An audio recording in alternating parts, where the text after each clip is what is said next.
The 17 News at Sunrise podcast is brought to you by Clinica Sierra Vista. Welcome back to the 17 News at Sunrise podcast, where we share your news on your schedule. Working in the spirit of the Golden Empire, this is 17 News at Sunrise.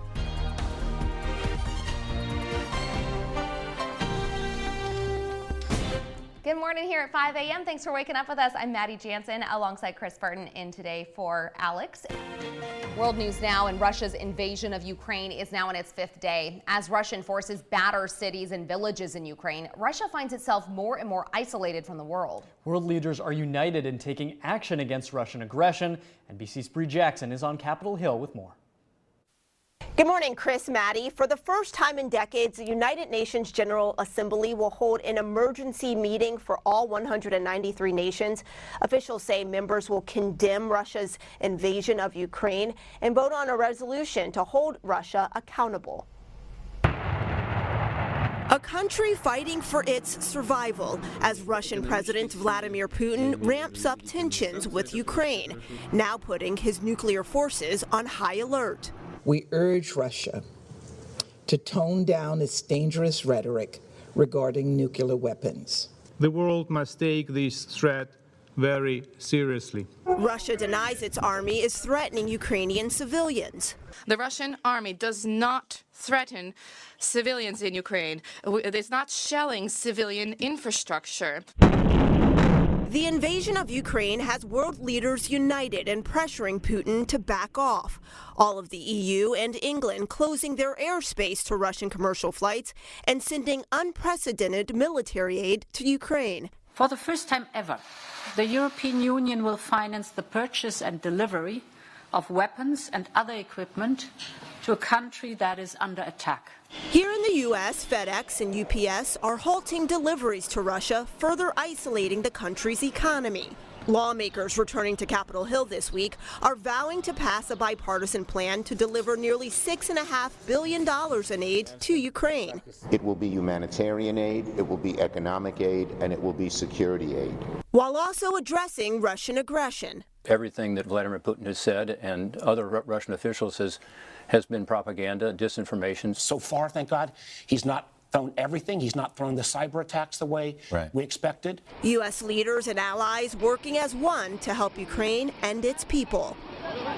This evening, both the House and the Senate will receive a classified briefing on the situation in Ukraine. In Washington, I'm Bree Jackson, 17 News.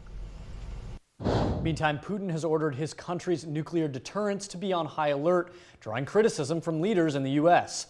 Ukrainian President Volodymyr Zelensky has agreed to meet with a Russian delegation near his country's border near Belarus.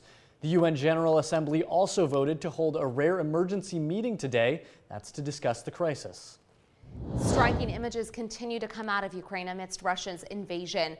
These photos show 2 babies who were born in a hospital bomb shelter in Kherson. They were posted to Facebook by Ukrainian Minister of Health Viktor Lyashko, who wrote he was incredibly proud of the country's doctors.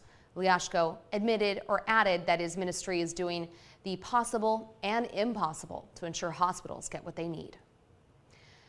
Back here at home in education news now, and no school again today in Tehachapi Unified School District due to the controversy surrounding mask mandates. The state says students and staff still have to wear masks in schools, but that policy could change as early as today.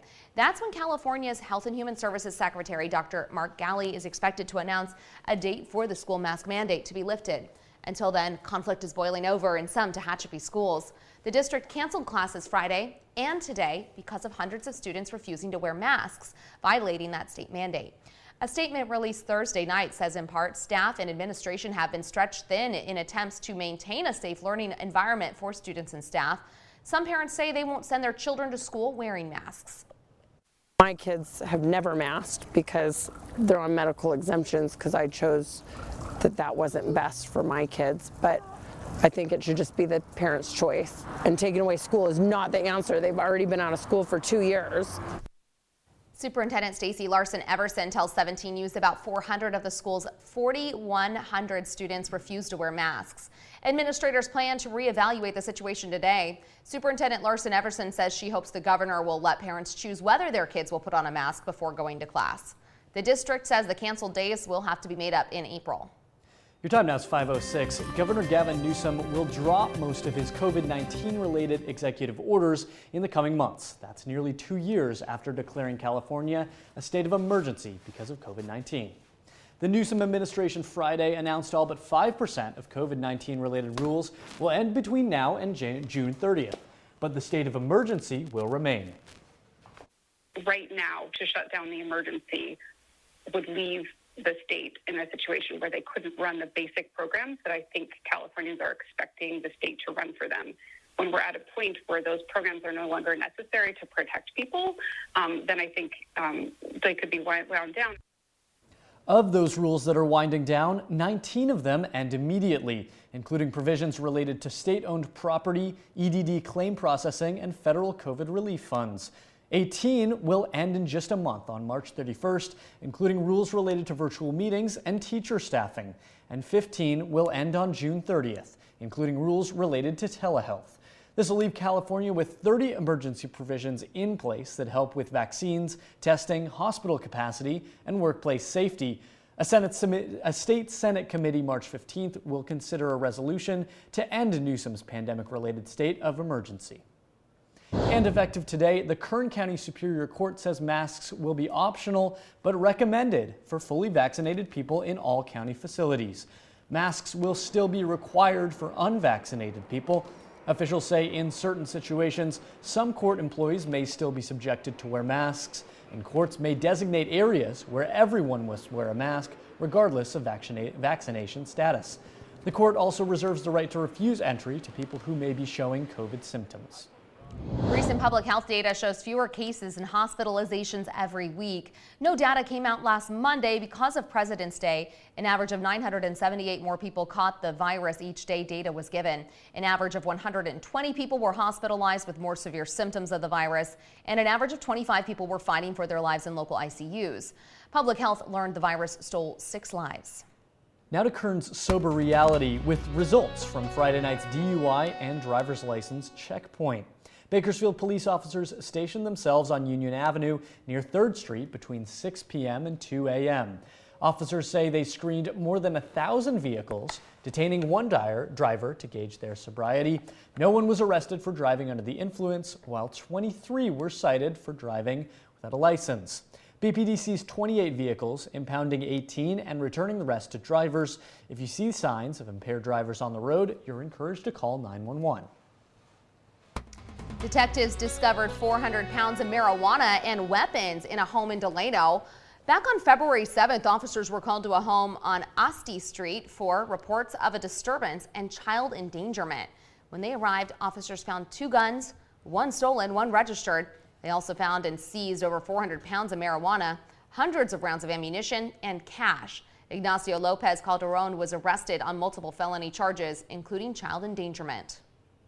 Experts say last week's chilly weather dealt a blow to California's almond industry, which brings in more than $5 billion to the state every year. Here's more on how the crop is bouncing back from another challenge. 17's Moses Small has the details. Local experts say almond trees are blooming right now, but this week's storm could damage farms. David Norris has worked in the almond business for nearly 40 years. There will be some damage. Right now it looks so far to be relatively minor, but you never know until maybe a week to 10 days after everybody gets out and looks at the orchard, and people could be surprised. Norris says he doesn't expect almond supplies to run low anytime soon. Last year we had a record crop of over 3 billion pounds, but we carried over a lot of product from last year that we didn't sell into this year's. So that's kind of offsetting the effect of any impact if we did have severe crop loss, which we're not predicting. Experts say the most severe issue facing growers has nothing to do with winter weather. Norris says farmers ship more than 70% of their almonds overseas. This comes during a supply chain crisis and a shortage of workers at ports. To get to China, it would take 3 weeks. Now it takes anywhere from 45 to 60 days. Those delays make it pricier for farmers to ship their crops. This is the most difficult time we've seen probably over 30 years. Shipments are off internationally around 22%. We can sell the product. The frustration is you can't get a place on a boat to ship it, and it takes much longer to get there. If you can't get the product to the consumer, then they'll buy something else other than almonds. Moses Small, 17 News. Working in the spirit of the Golden Empire, this is 17 News at Sunrise.